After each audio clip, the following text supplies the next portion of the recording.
what we do here is go back, back, back, back, back, back, back, back.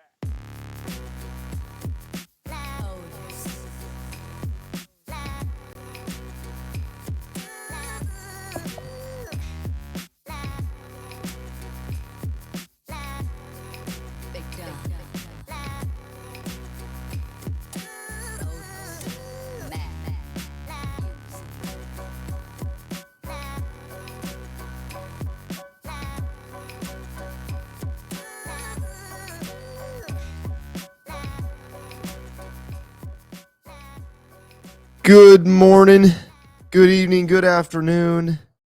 Hope you all are having a wonderful day today.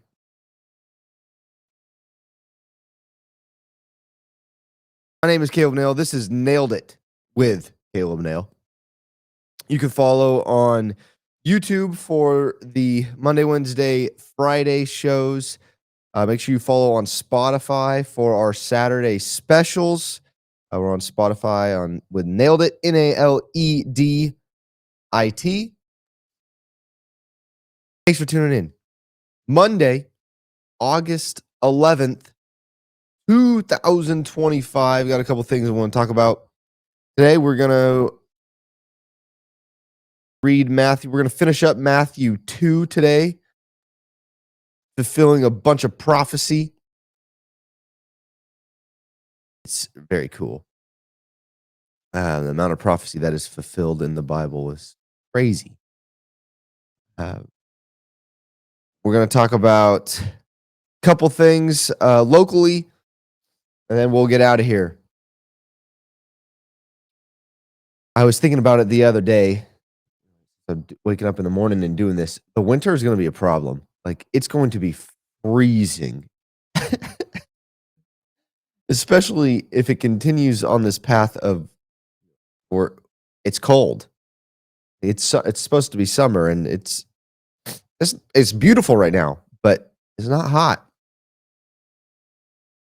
So we're gonna have to toughen up a little bit. One step at a time, though. One step at a time. Focus on today. Let's get into Matthew 2. Well, I hope your weekend was exciting and we're able to turn to the Lord and focus on Him, and pray that He's showing you that to turn over everything and to lay everything at the foot of the cross and humble ourselves and give Him the control over everything in our lives. Let's read Matthew. Let's finish Matthew 2. When they had gone, an angel of the Lord appeared to Joseph in a dream. I should remind you, because it's been over the weekend, what had happened. Jesus was born.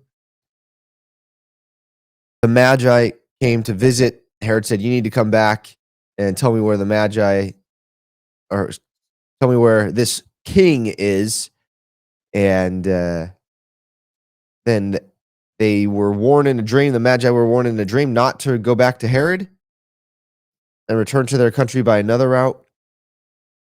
So now, finishing up this, so it's kind of the birth story of Jesus. When they had gone, an angel of the Lord appeared to Joseph in a dream. "Get up," he said.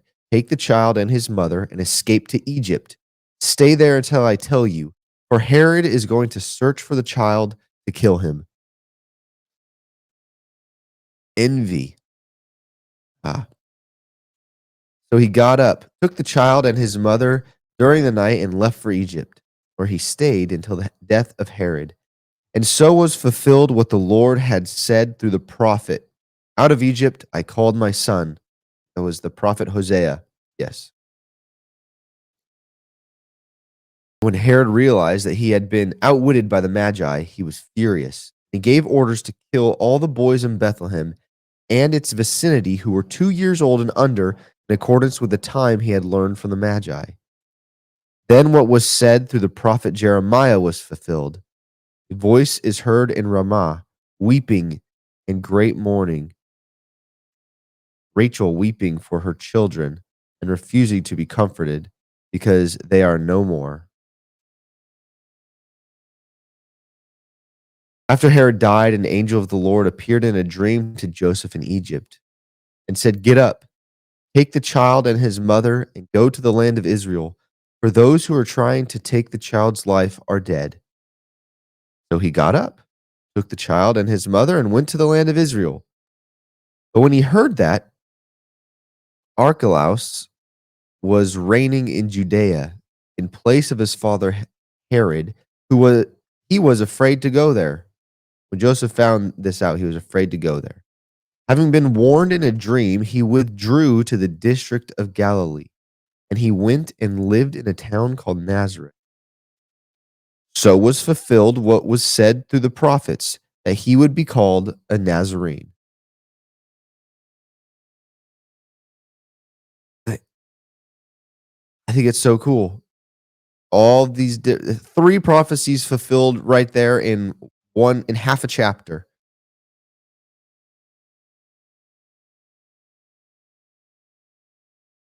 Very cool. I don't have anything else to say other than that. That prophecies uh, have been fulfilled. Continue reading. You can read ahead of me. Keep reading and praying. Um, Reading the Bible is it changes lives. Keep praying and reading. Okay, one of the things that's been one of the things that's been on my mind recently has been a phrase that I've been using. I don't know if it makes any sense. I've been saying community over competition the past couple times, and it keeps coming to my mind. Community over competition. And it came up recently in a conversation that you guys will hear on Saturday. Um, and I think it's important for us to remember.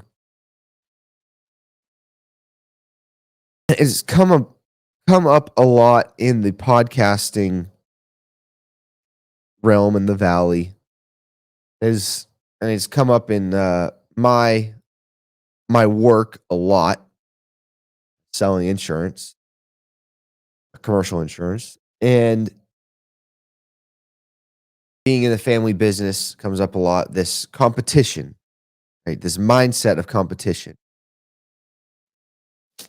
and I've seen it most in the media world. It's crazy in the sports media world when I was doing Beware of Bulldogs. And let me kind of set the scene for you. You probably know this. You've probably experienced it in your own way as well. In the sports media world, there's this, I don't know what it is, but they feel like a lot of people in it feel like they have to, crush the competition, walk over everybody in their uh, industry so that they are the one remaining.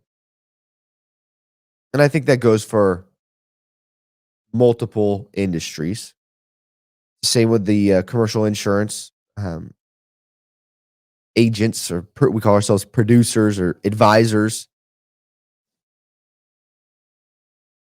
because you're competing for clients, and so it becomes this huge competition. What I'm finding is that you are more successful focusing on community rather than competition, and community within your industry, rather than focusing on crushing the competition and skyrocketing to the top. I think that's the fastest way to do it, and I think it's short-lived. You won't be there very long. If you focus on community, I should have looked up the phrase. What rising tide raises all ships. Rising tide raises all ships. That's what people should focus on. That's what we should focus on. That's what I will be focusing on. And in the Central Valley, the podcasting scene, as of a year ago, now I haven't been involved for a year since starting this back up, was extremely competitive. You saw very little um, community within the Central Valley podcasting scene. Um, somewhere that an industry that I think does a very good job of this is the wine industry in Fresno. You'd be right. They may surprise you, but the wineries all work together, send people to each other. Um, they're all good friends, and I've seen this, and I want to have that in other industries. And that might be why, this is why I'm talking about it, because I'm experiencing all this competition and people trying to walk over everyone in these other industries. And, I have seen it starting 3-4 years ago. And now there's not, they shot up to the top really quick. And then what? And then it slows down. It's not sustainable. Now you've just burned every bridge. And so really focusing on community, I think this is what I just talk about what's going through my head at the time. And so I'm going to slow down and think about and pray about how I can encourage community in podcasting, how I can encourage community in commercial insurance. And you know what the saddest part about all of this is that I even have to think about how I'm going to have community and encourage community within the Sunday gatherings on Sunday, what we call church. Because these Sunday gatherings compete for butts and seats, unfortunately. Too many are focused on that. And that's not what we should be focused on. We should be focused on conversion and people seeing Christ. And I think what I'm finding is that the best way to get people to see Christ is you have to be around them and you have to encourage community rather than competition, rather than having the best church coffee shop or the most people. It's about community. Now, church coffee shops encourage community, but if you're more focused on sales or good coffee, then are you focused or you're using that to bring people in, then are you really focused on community? There's so many aspects of my life where I am now encouraged to focus on community rather than this this American concept of competition. And that doesn't mean to not work hard, because the Lord calls us to continue to work hard, but within that work, I'm going to deliver people to Christ. I think that's the goal.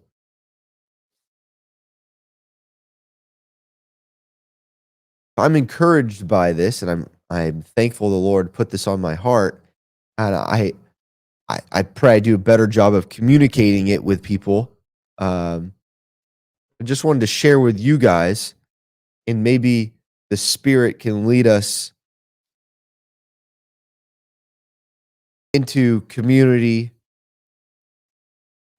I think there's going to be, and in order to have community, people are going to have to humble themselves or seek forgiveness um, from the Lord, and we are going to have to be willing to forgive, because there's people in our community that are going to hurt us, and maybe we've hurt people, and so being willing to seek forgiveness, humble ourselves, know we are wrong, and then in return, being able to forgive those that have hurt us.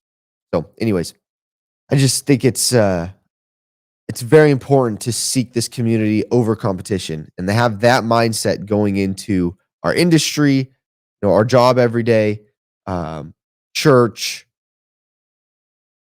and even when we're communicating with others, rather than getting that, rather than using them to further us. Well, why don't we plug it, encourage them, help them with what's going on, and show them Jesus. I think that's the best form of community. And then you get another friend. Who doesn't like friends, right? Anyways, that's what's been on my heart recently. I'm still thinking through that. I'm sure you could tell. I'm still working through all of this and how I'm going to do this. So feel free, comment below. If you're on YouTube, if you're on Spotify, you can comment as well. Comment your thoughts on that. Okay, real quick, moving into some headlines. Maurice Norris, who is a Fresno State football player, he's playing for the Detroit Lions. He has a really bad injury, neck injury. He's fine though. Praise the Lord. He was rushed to the hospital when it happened. He has feeling and movement in his extremities. Did I say that correctly? The legs and the arms, his fingers and toes. He's fine, but it did not look good. And I just make sure we're praying for all these football players. And football is a brutal sport. I think the same day there was another really bad injury. We had Anthony Richardson also. Went viral. He got sacked. He's a quarterback for the Colts. He got hit and snapped his finger. Not good. But it went viral because they were talking about football and schemes and blocking patterns and whether it was Anthony Richardson's fault, whether it was someone else's fault on the field. I think football is fascinating with all that goes into it, and what quarterbacks need to do at the line of scrimmage. You have to be a smart quarterback, and if you're on X, look up Kurt Warner. Kurt Warner does a great breakdown of this, and I think it's a great way to learn football. These types of breakdowns are what people enjoy. Right? We could talk about these things all we want, but really, I think what's most fun about this, what I think is most fun about this is learning about protection, right? The quarterback sliding protection one way, route concepts, and progressions where the quarterback should look first. I mean, I was a quarterback, so I love this stuff. Other people don't, it may not make sense to you, but I think it's fascinating. So look up Kurt Warner and his breakdown of Anthony Richardson. It's on YouTube as well, and how he got injured. But I brought that up because football's here, injuries happen right away. That's the sport. That's the sport. The guys know this going in, but continue praying for Maurice Norris and these guys playing, all the people playing football, because it's a brutal sport. And honestly, I don't think my kid's going to be playing anytime soon, not until high school. And I'm trying. My father-in-law, his son, so technically he's my brother-in-law, but he's 10. But he wants to play. And no, you're not. I told my father-in-law, no, don't do that. Do not sign him up. We'll see. The kid is fired up to play some football. Okay, last thing I'm going to talk about. Excuse me. This is the last time I'm going to talk about Shakira. Okay, but I think this was a huge event, and I want to end this. I want to conclude. We got to put a bow on this. Okay,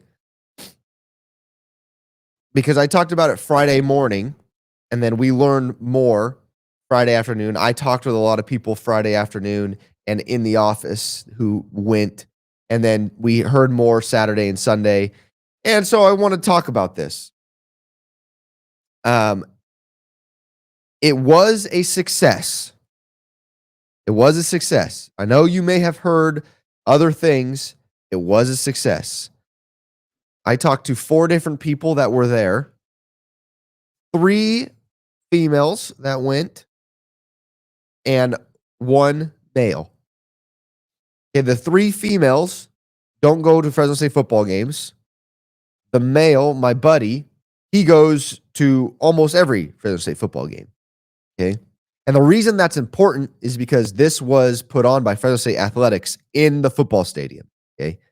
So let's start with the 3 females that don't go to football games. Okay.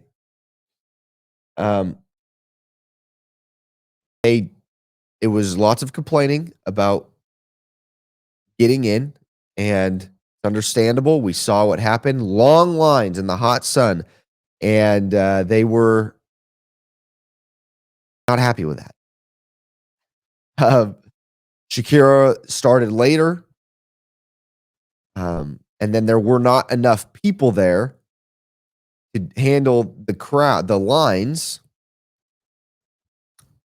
So it took longer for people to get in. Now, that was what I heard from those 3 females. But my buddy, who attends Fresno State and knows his way around the stadium, said, look, if you showed up early, instead of waiting for the last second to get there, you got good parking.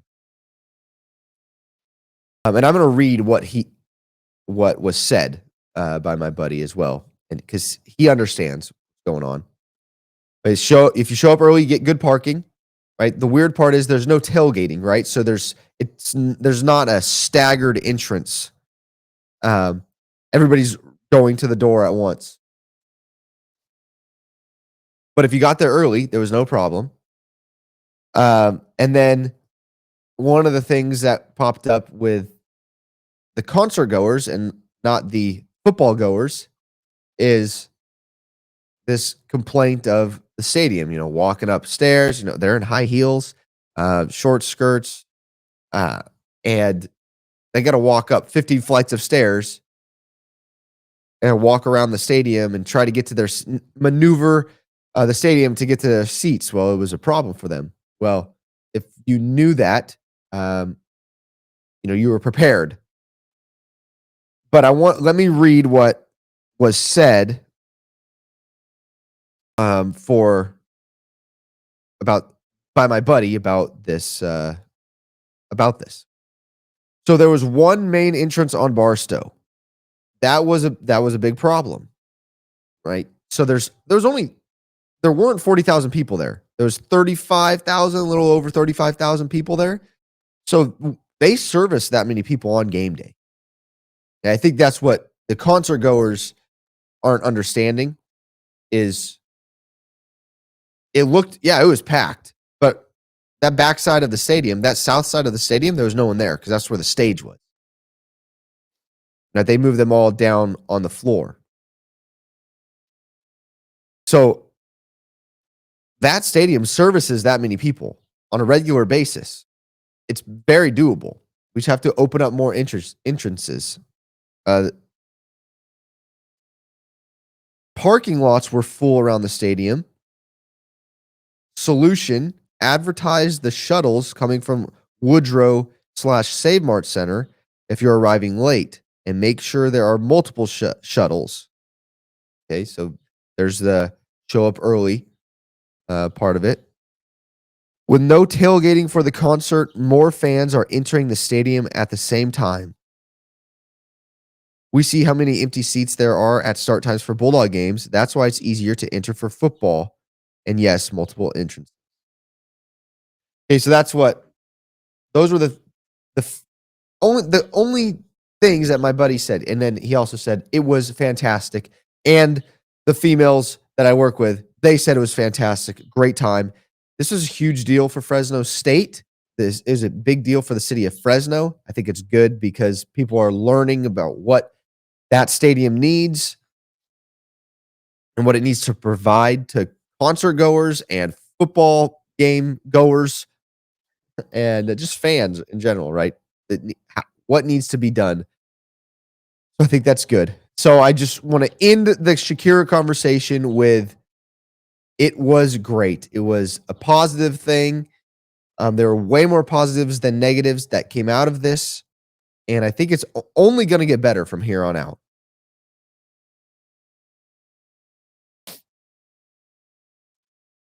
Some local news, kind of local, but Cal Poly dropped their swimming and diving program and then immediately added a new sport, and some people are complaining about that. So swim and dive, they raised almost $9 million, but it wasn't enough, or school officials said it wasn't enough. This is according to Alex Simon, the sports editor at San Francisco Gate, wrote this story on Cal Poly. They announced on Friday they're converting stunt, a competitive version of cheerleading, into a varsity sport. I believe, and then they are exploring starting a women's flag football program, hoping to add that as early as 2027. This may have been a Title IX thing, but I think it's interesting. I saw that the stunt varsity, there's only the stunt sport. There's only one other varsity team in California. That's Cal Baptist, I believe. The rest they're going to have to travel for. Is this a good business decision? Do you think this is a good business decision for Cal Poly? I'm not. I don't know enough of the. If their swimming was in Division One, I assume it was. So whether that revenue sharing was for the house settlement, if that, if they're doing that, I'm sure they were. If you have more info on why they would drop swim and dive, even after they raised nearly $9 million to add competitive cheerleading and possibly women's flag football, throw that down below. If you have any information on that, because I don't find that women's flag football and competitive cheerleading are going to be as popular. I don't think they would be as popular as swim and dive. Probably about the same, actually. I don't know, man. That cheerleading, though, there's some crazy moms out there and dads. So maybe. And if you can compete at a high level in those sports right away, is it worth it? Those are things I don't know. Those are questions that I have. But I think about what the conversation would be like if this was Fresno State. And I don't think too many people would be pleased if we dropped our swim and dive. Now it's female only, it's women's sports, for flag football and stunt and cheer. But the other thing is the amount of kids amount of scholarships you give out in swim and dive. Like there's quite a few. Is that going to, I don't think it drops, but you could split that up across two sports, right? Maybe now you're saying, okay, well, we're going to split this up into split our scholarships to two different sports. And now we're going to be more competitive. We're going to compete for national championships in two different sports now. I don't know. I don't know. If you know, let me know.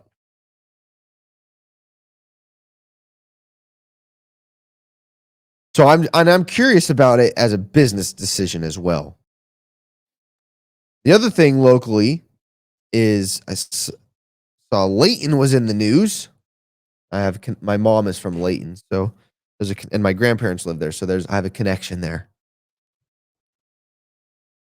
But the Laton Joint Unified School District is turning to the Fresno County Board of Supervisors for some financial help.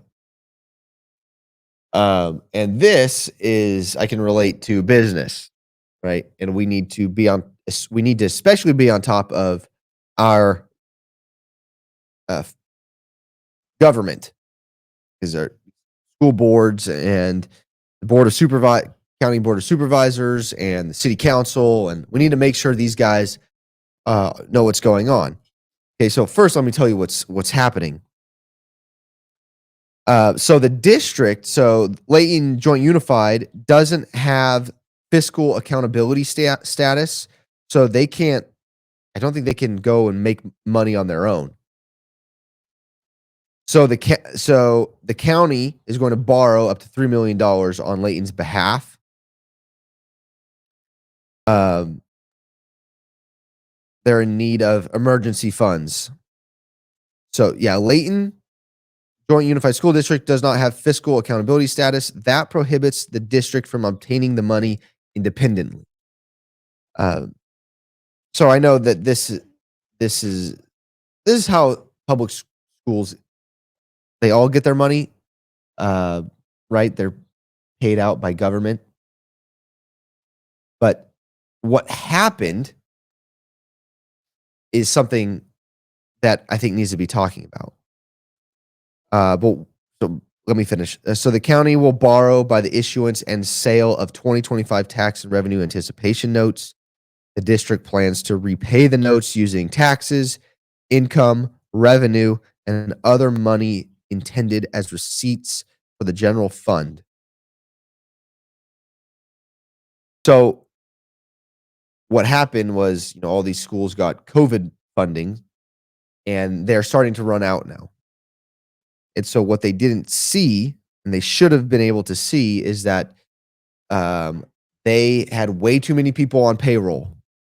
So once that COVID funding ran out, you're not, you don't have the money. You need to make sure that your payroll is under control, especially small school districts like Layton that don't have high enrollment.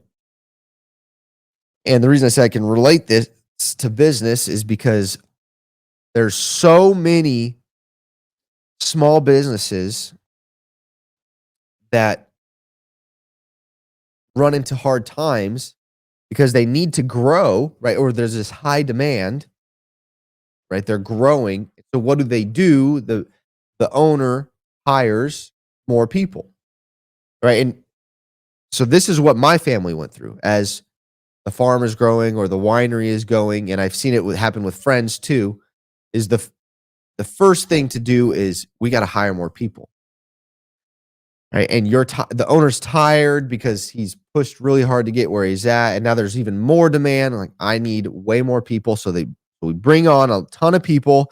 Well, payroll is probably, I would say, it is your biggest expense, right? Labor, especially in the state of California.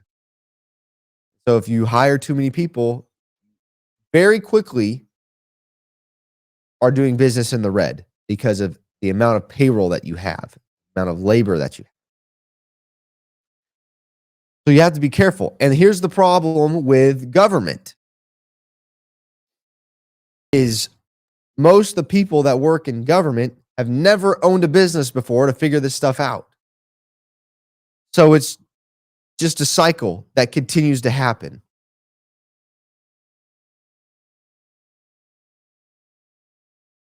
I don't know how to fix it because, we have to speak up, right? Or we need to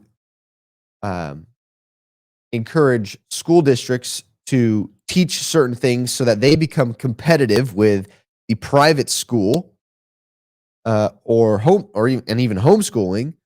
But that's government to change things within the school districts and how schools operate or what they're teaching kids. That's the government, and they have to step in and change some things, change curriculums and things like that. And that's the problem, right? That's the biggest problem is that we have government teaching our kids, but the people in government can't figure out their payroll, right? Or it's not top of mind how to be successful because we are funded by the government, and we just collect the taxes and then distribute taxes to everything that we fund. So it's not a good way of doing business. right? Because it's not your money, right? It's just like, oh, the money's here, boom, boom, boom, throw it out, right? And you're also not the owner of the business. So why do you care, right? This is what a lot of guys talk about on the farm. You're not the owner of the equipment. You're not going to treat the equipment the same way as if you were the owner, right? You hope everybody treats your equipment that way, but it doesn't happen. Well, I think it's the same with government and um, school districts and all these different things, right? That government funds. They don't treat it the way a private owner would, right? Anyways, I'm hoping that they said they're going to be fine. They said the Layton School District is going to be fine. District is making adjustments and expects to be fiscally sound by the 2026-27 school year. And they said as COVID funds were decreasing, we should have looked at our staff and student ratio, and we should have made some adjustments. So they see this. The problem is, it's always a little too late. So now it's $3 million that is going to be approved by the Fresno County Board of Supervisors. And here's the thing: we want the kids to be educated, right? So in certain ways, we want the kids to be able to go get the job that they want to get, right? And we want them to be able to read and write and communicate with their peers. So I want that to happen, but when the Fresno County is going to send $3 million in taxpayer money and or notes, right? But they're going to be paying for it back by taxpayer money, so it ultimately ends up hurting the community if they have to raise taxes and things like that. It can't happen. We can't have that happening. We got to take care of these things beforehand. Okay. I'll save that. Last but not least, real quickly, Shadeur Sanders. Don't know who that is. He is a very popular quarterback, played for Colorado. Deion Sanders, you know that name, Hall of Fame. He's the son of Deion Sanders. Shadeur is now playing for the Browns. Sports guys, what do you think about Shadeur's performance?